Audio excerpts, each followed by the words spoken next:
Thanks for your patience. Let's go ahead and get started for today. So welcome, happy Friday. I hope that you have been enjoying the third week. Today, we're going to be wrapping up our discussion about mediated and online listening and what that means. So we'll be doing a scenario in a little bit and talking through some more examples that build off of the ideas that we were talking about a little bit on Wednesday.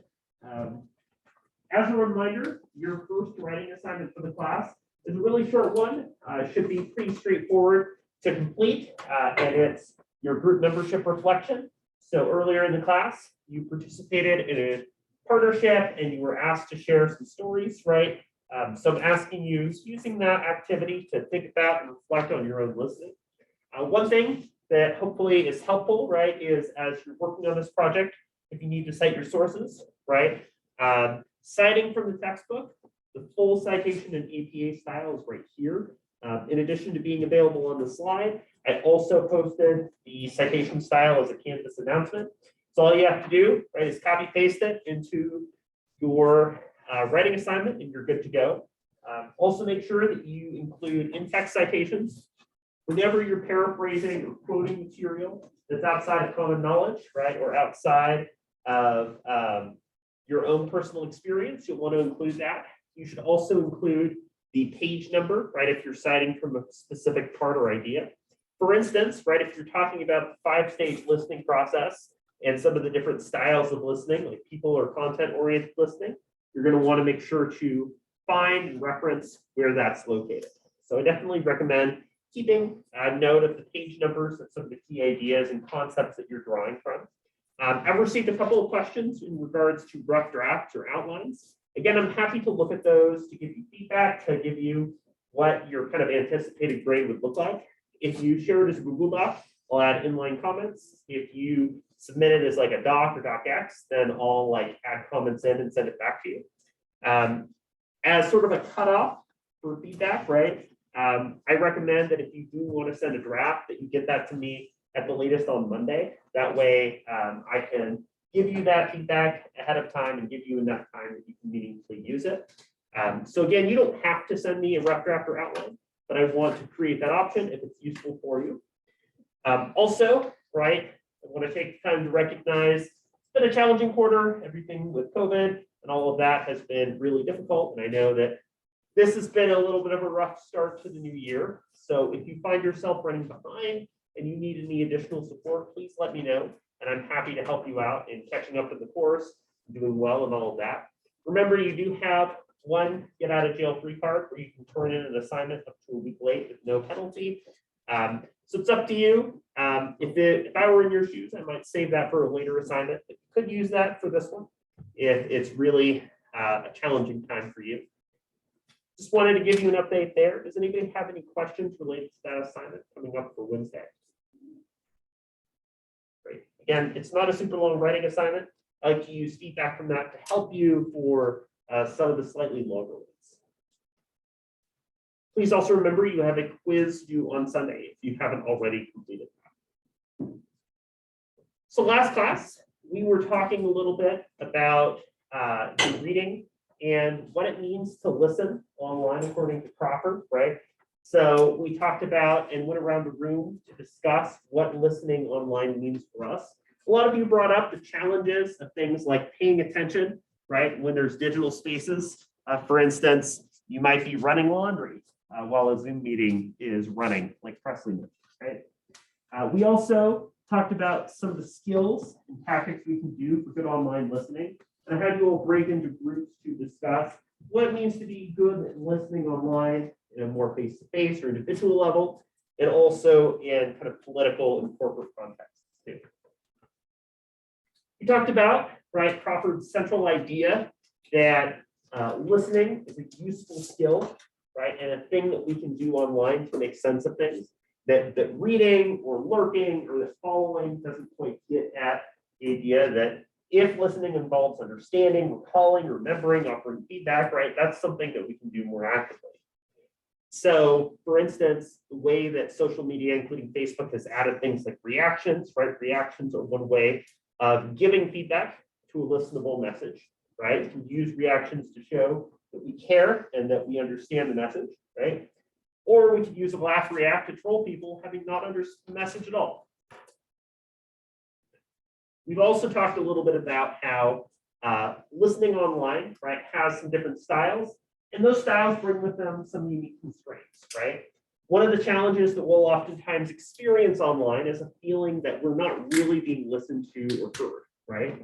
That the reciprocal listening, the two-way street, the dance that you and another person have, right, can happen online if you're actively texting or messaging, you're doing a FaceTime or phone call, right?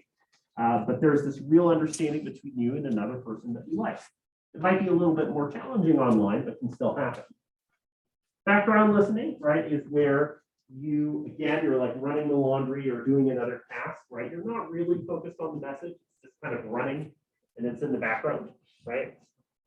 And then one thing we find ourselves having a really rough time with is this idea of delegated listening, where you have somebody that's assigned, right, or fulfills a task of listening instead of the person you're really trying to reach, right?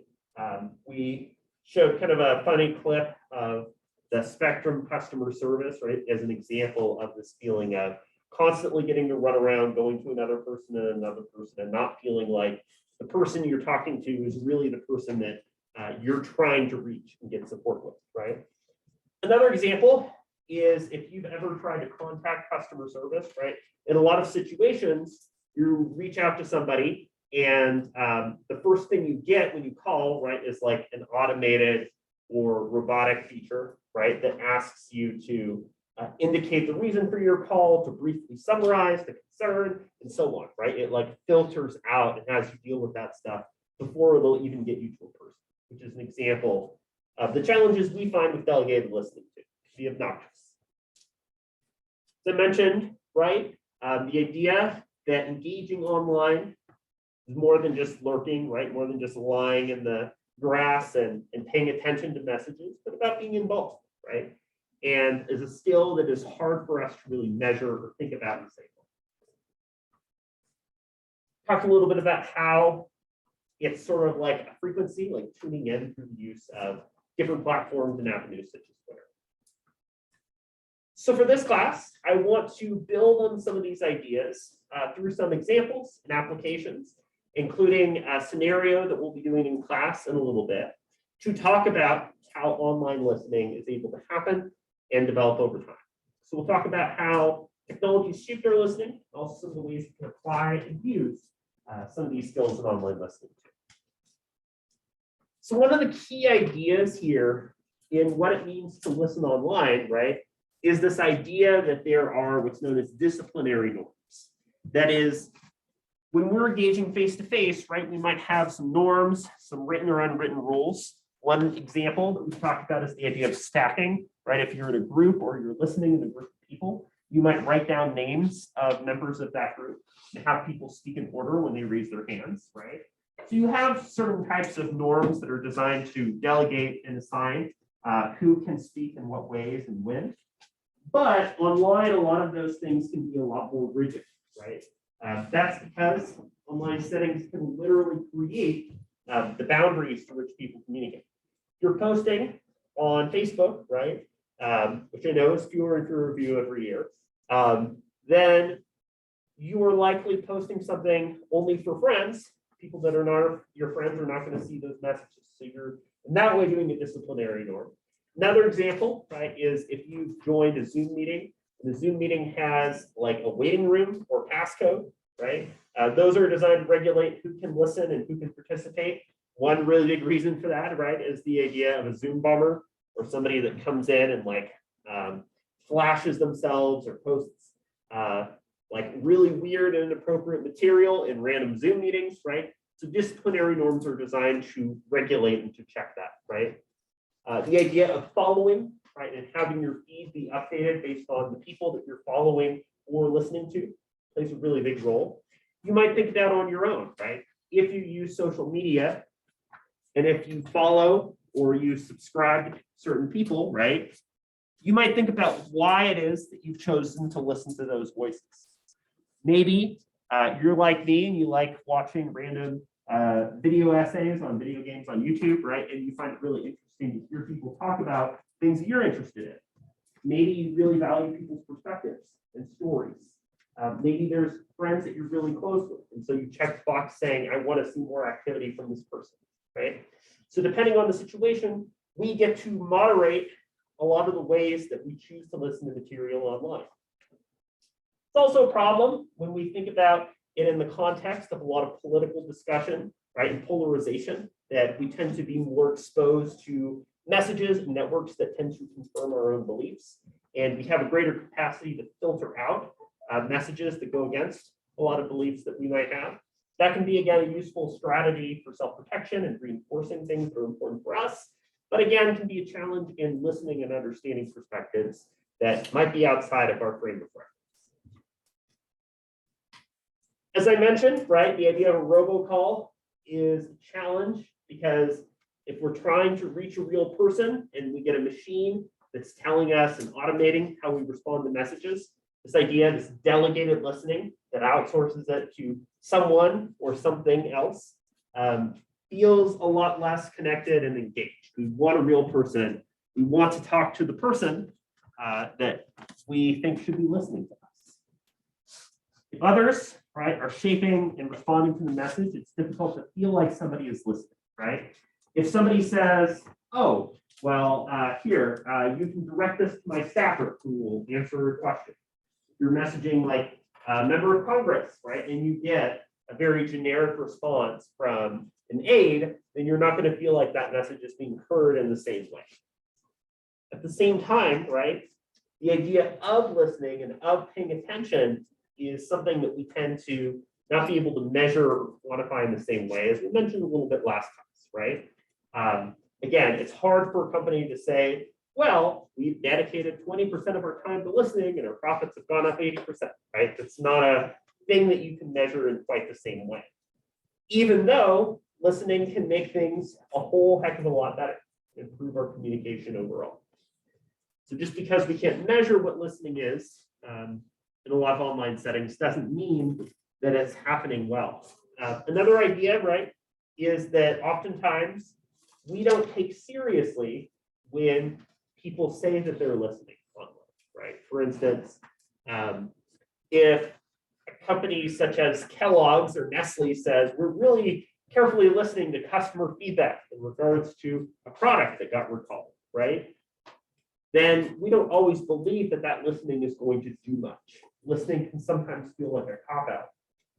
So that can be a challenge, is making it clear when you are listening online, right, that that's something that is really having a tangible impact on something. And that's something we'll have you explore it a little bit when we do our activity just a little bit later. I'm curious, how many people have heard of or seen that Sonic the Hedgehog movie that came out last year? A couple of you, right? So this was an example, I think, of an interesting case of the way that online listening actually helped to improve the situation. So a couple of years ago, there was a trailer, right, for a new movie with the classic game character Sonic the Hedgehog, right? And the trailer came out and he had this like bizarrely realistic design with like human teeth and all of that, right? And so a lot of social media and online response was really negative. People making fun of, posting, doing a lot of memes about this and just acknowledging how bad that design was, right? And so the director and people involved in the film really took a step back, listened to fan feedback and reaction, delayed the movie by like many, many, many months, and completely redesigned his character to look more in line with the games and to look a lot less unsettling. And the movie performed box office and critically way better than it probably would have otherwise, and is an example of how listening to feedback, right, and to that response had a really positive impact overall, right? We see a lot of instances like that where fan backlash or fan feedback might cause a course correction or change in the way that companies or individuals, right, address or deal with something. So something like the design for a character would be one example of how listening online can improve an overall situation. What I want to do now is show a clip from Shelly Turkle, How many people have heard of or been familiar with her? So she actually does a lot of interesting work in communication and technology, as well as communication and robotics. Her area in one of her most famous books is called Alone Together, right? And in many ways, she's offering a look at the ways that online communication has drastically changed the way that we get to know each other. So she's done some really interesting stuff. She's looked at things such as like Tamagotchi and some of the like virtual pets that we've been able to develop over time and how we form relationships online. So I wanted to show a little clip from her. As you're watching, think about some of the ways that the changes and shifts in online communication are implicating face-to-face communication, right? And also, right, this came out almost 10 years ago. So you might also think about since then, to what degree have things changed or stayed the same in some of the ways that messages are shared and communicated online. So I'm not going to share the whole thing, but I am going to share a little bit of the thing. Let me screen share.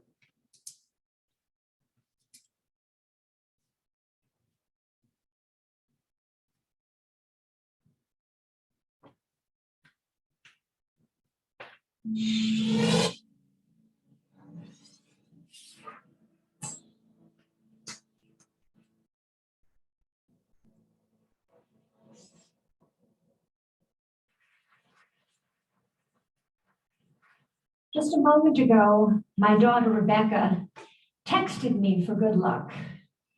Her text said, "Mom, you will rock." I love this. Getting that text, it was like getting a hug. And so there you have it. I embody the central paradox.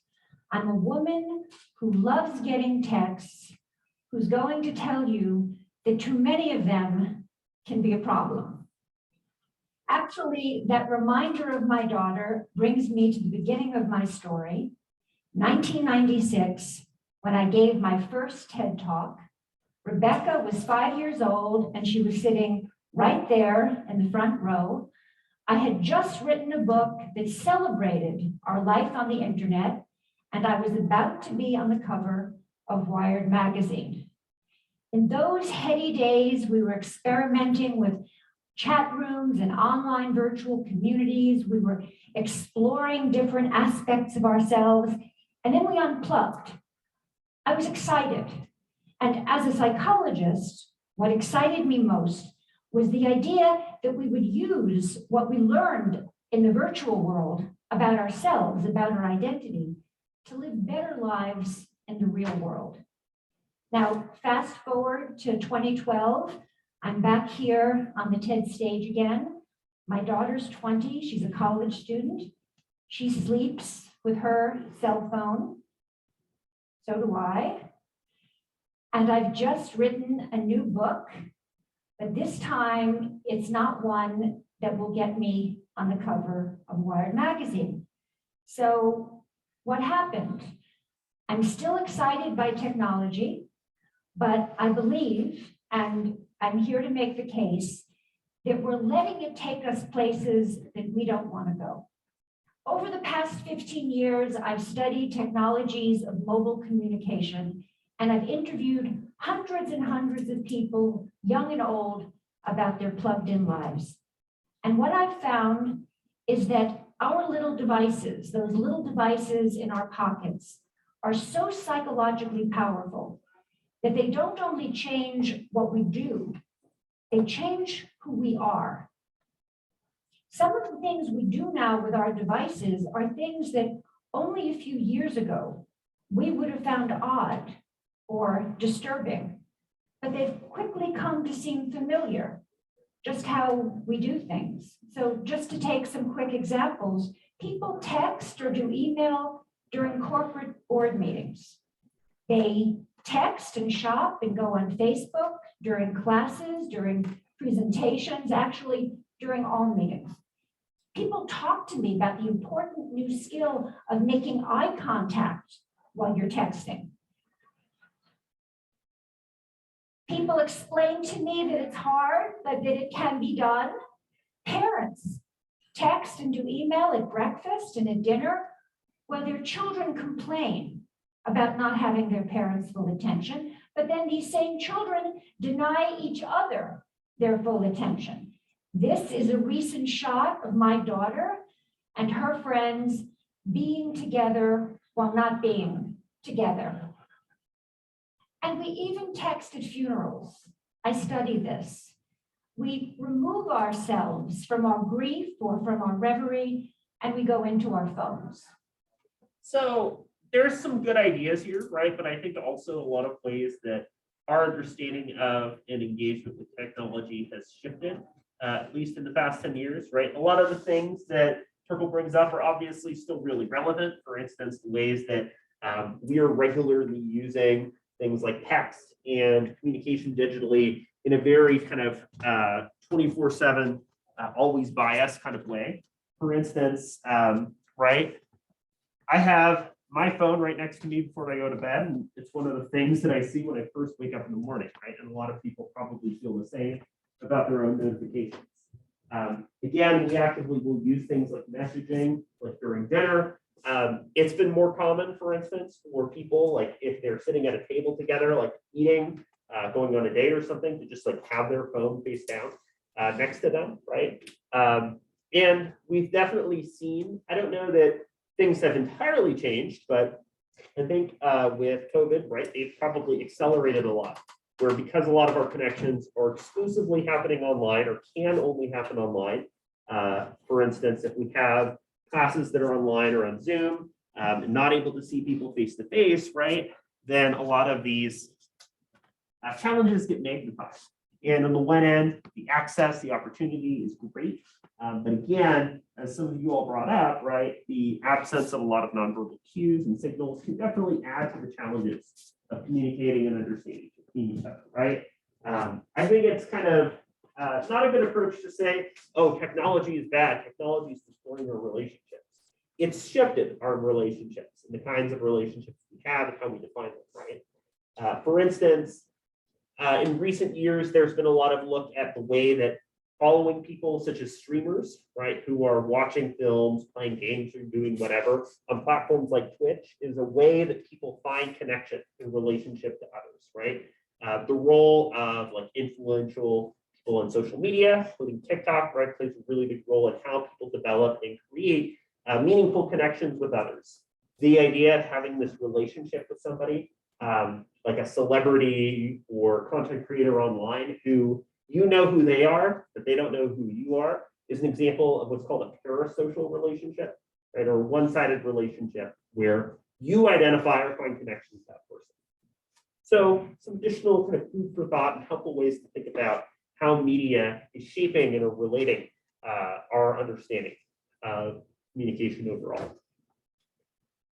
So what I'd like to do now is I'm going to be breaking you all up into some small groups. And I'm going to be having us work on a scenario that's asking us to apply and think about some of the things we've been mentioning this week, online and mediated forms for communication. So in this scenario, you and your group members are working for EOU, and you are tasked at EOU with understanding how people use social media to talk about the university. For instance, using things like Facebook, Twitter, Instagram, LinkedIn, and so on. So what I want your group to think about and brainstorm in relation to the stuff that we've been talking about this week is, first of all, how members of your group are going to listen to online messages that are communicated about EOU. So in other words, what are people saying about EOU? What are you learning about what it's like at EOU from what you're seeing on social media? You might think about how you're going to use different channels to understand and make sense of the messages that you're receiving. Secondarily, I want your group to talk about how you're going to respond to messages on social media. How might you use different strategies, and how might you think about concerns that come up through the listening process?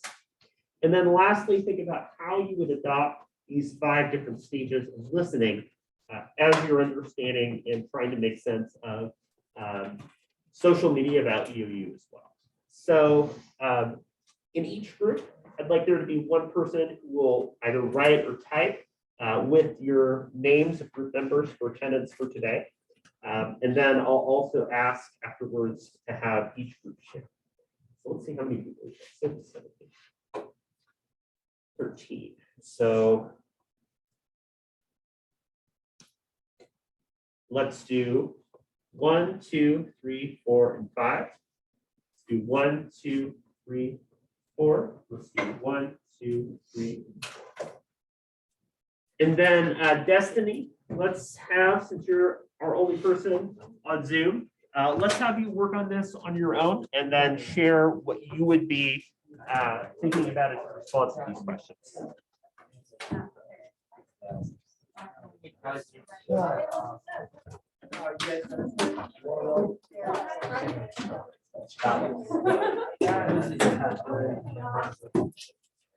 I actually haven't, I've interviewed on Monday and I also. Well, no, we-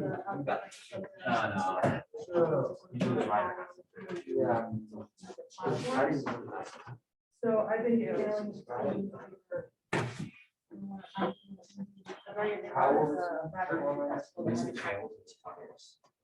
But I don't think that's for alumni, like, I don't know if any student actually reads it, like, I think like. Which is very, so it's like, I feel like that's an interview for student partner, it's for like, alumni, like, I don't know, that's toxic.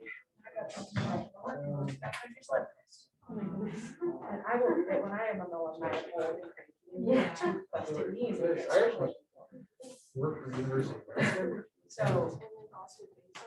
I've heard that actually. It's actually. Then it's like. Students actually use Facebook to get their messages about you and what's communicated about it. We can go in. And Twitter is surprisingly. Because every like club like sponsors has their own. Yeah, like their own social media channel. Text. So we can like get into like I don't know photos. simple line counts of social media. And then there's like general. There's like a general use for. How would you? So yeah, there's that. Honestly, I just use whatever channel is gonna give me the most direct message about it. Everybody has Facebook and you don't know like about. You talk about one subject or you. Yeah, I like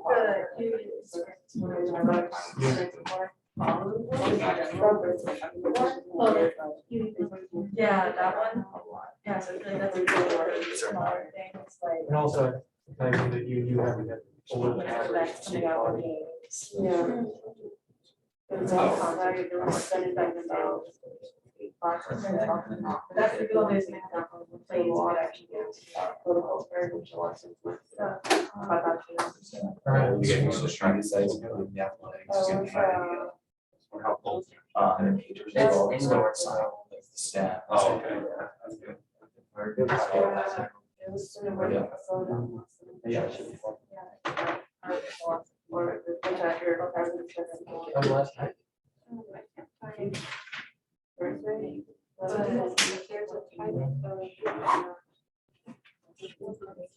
how we listen.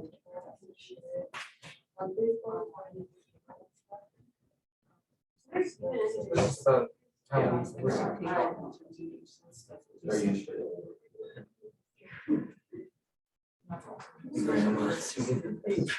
Exactly. It's more or less for the whole. It's more or less for the whole. Yeah. My parents still get their, maybe the Central Washington where they graduated from.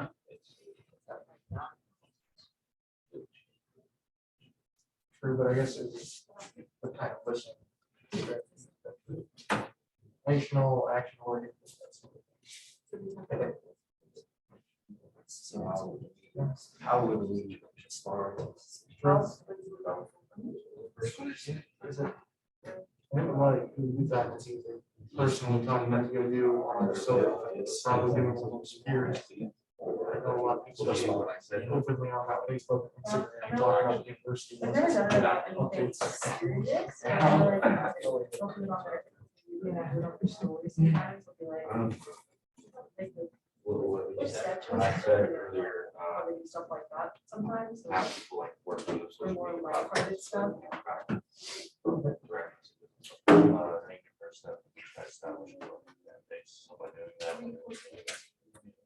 I guess like staying relevant with like. Negative comments and positive ones. Maybe like sending so like lighthearted. To also like get stated. Yeah. So if you have an active fan base, they're gonna do the fighting for it. Because it's gonna come across the reach directly, reach out to the university, personally reach out. To stay hit. To stay That's trendy. literally what he does. He's like, cool, does this make If it's needs, sense? And I'm like. then that's gonna come across. So your first goal would be to establish a fan base. The people who haven't been on campus, they think so their comments, their comprehension seem a lot more credible. They usually ask, I think that's-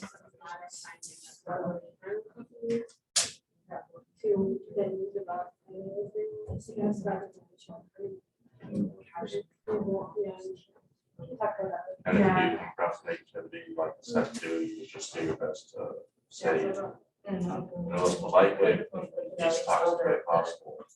Take on their negativity, and take it as a complaint, and say how can we help? So, It's true. which may or may not improve their. You mentioned that. I can imagine that would. My mom used to work there. That's basically like that for both guys, when you read about, really on, like, it's like when I like, I've never had someone else. People ask, like, the only thing that I really responded to when I say questions over how, like, things like, where is that, how, like, what trail is that? And then we have the, like, coast trails on our website, that's about the time, where you respond, it's 3 clicks away, so I just don't respond to them, because I don't care. Which is really bad, but I just. That's the only one, that's the only questions I get. So I guess that could be a concern. We'll give you a few more minutes to work on this. I don't care.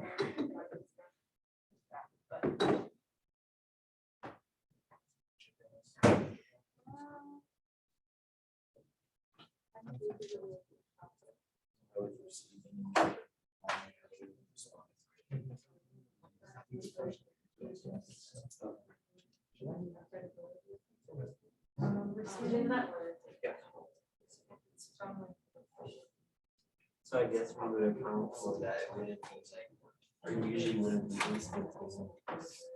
it's transaction, because of it is digital.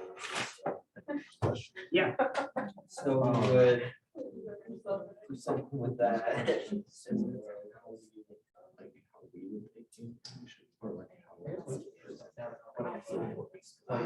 Oh, yeah, so, Yeah, like maybe like you said. sure. You don't know. Use like. Well, your notes on the side. Yeah, so, if, It's harder. so EOU is asking you to look at the messages part 1, right? And then for part 2, EOU is now asking you to respond to messages. So how would you respond? Yeah, does that make sense? Great. Shitting on like. Messages or what their question is. I was like, finally, thank you, someone inspires the, which one of the building, talk about. The history of the building. You're just gonna talk more about it. It's good to recall, everyone who goes to the website. Where's Sled Hill at?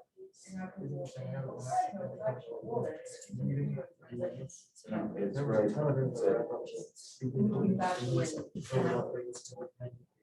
So I finally cut it down and condensed it. But I don't think it's worth it.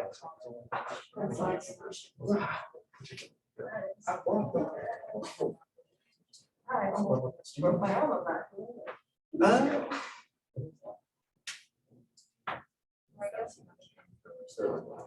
There's a nice left separate back. Just carefully. Whether it's even worth.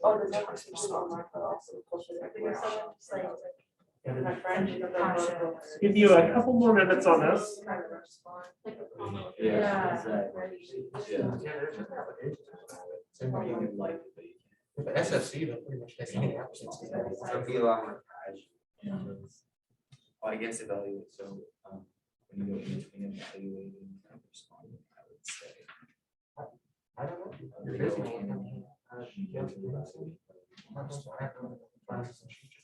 She does the president stuff. Okay, for two.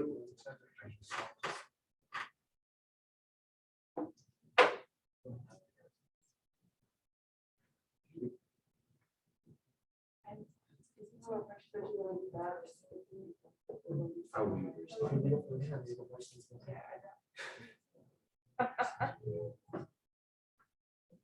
It says that.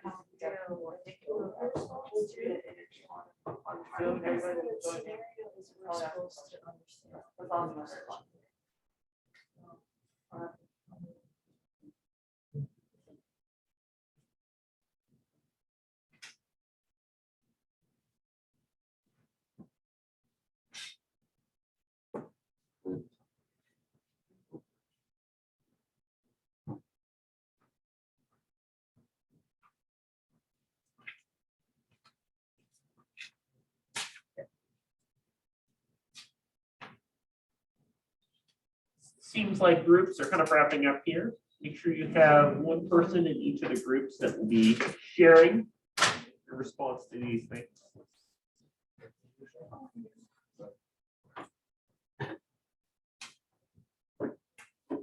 Okay. So I'm curious to hear, again, first of all, how your group listens to these messages about you, how you respond, and how you're thinking about the listening process in all of this. So let's start over here with the group on this side. We essentially decided that to listen online to messages, so frequent the social media pages. So like a lot of the clubs, sports teams, they all have individual Instagram pages, some have Facebook pages, and then even like the school has a newspaper, a newsletter.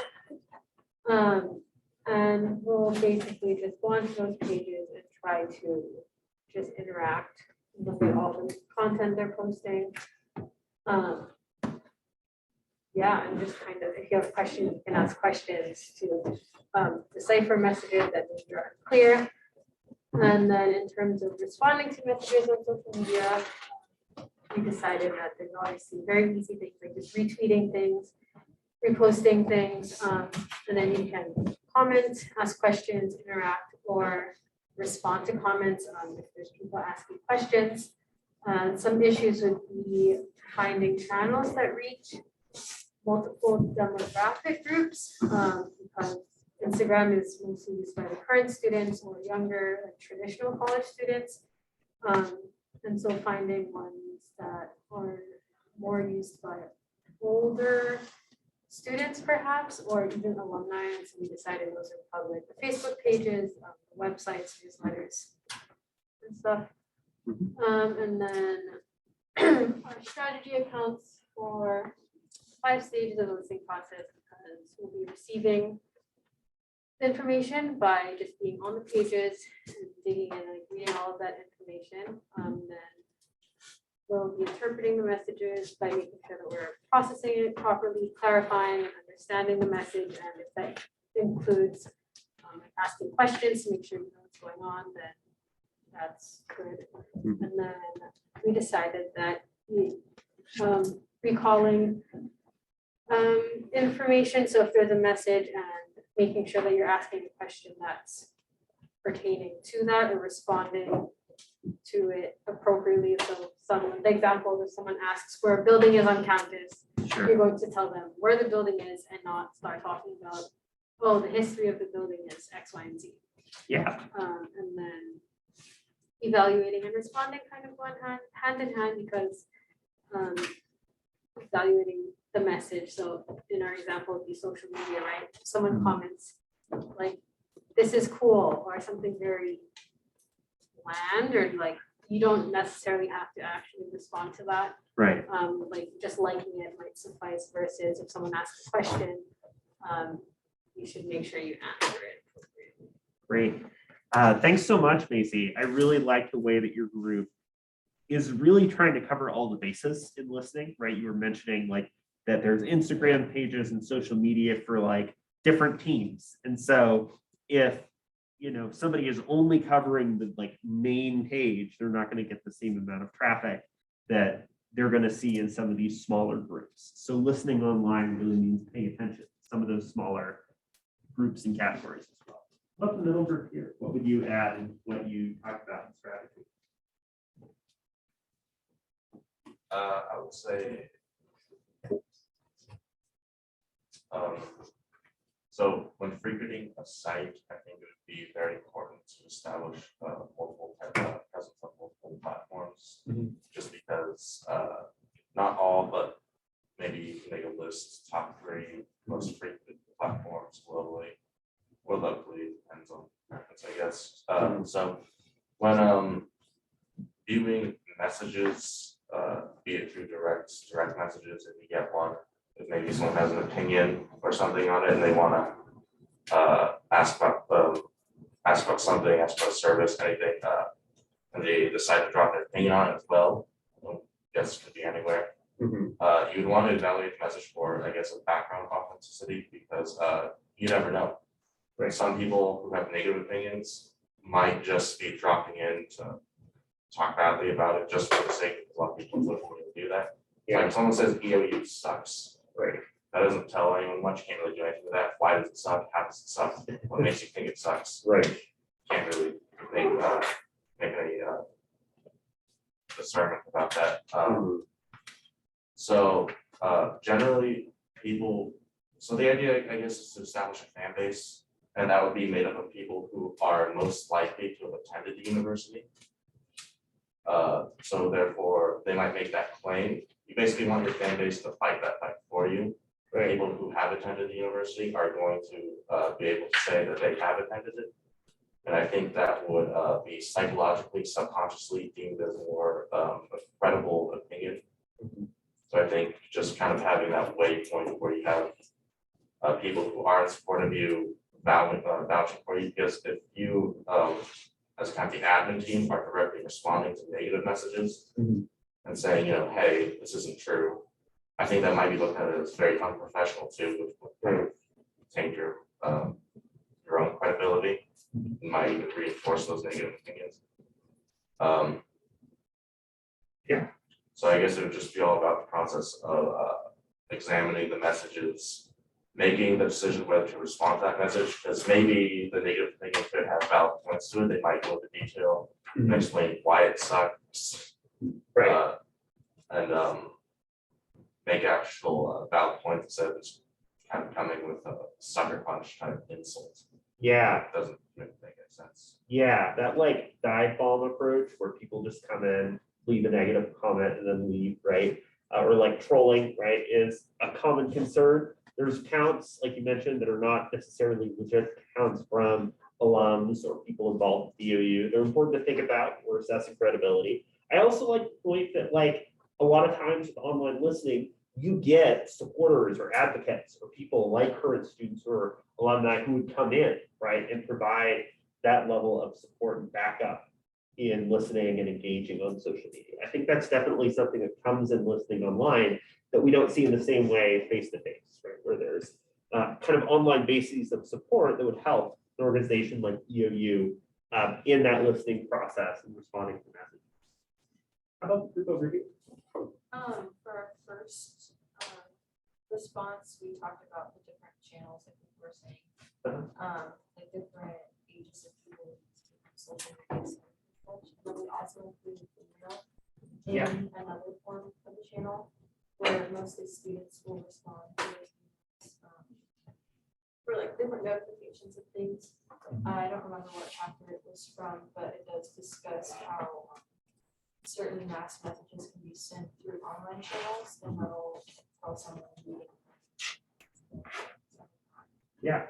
For the second, we just talked about how people respond to those different kinds of messages, and we included like the reactions people on Facebook and stuff, or another response if someone received your message would be, say someone put out a negative time or 10 for a different sporting event, depending on if people show up, that can also conclude if they received the message or not.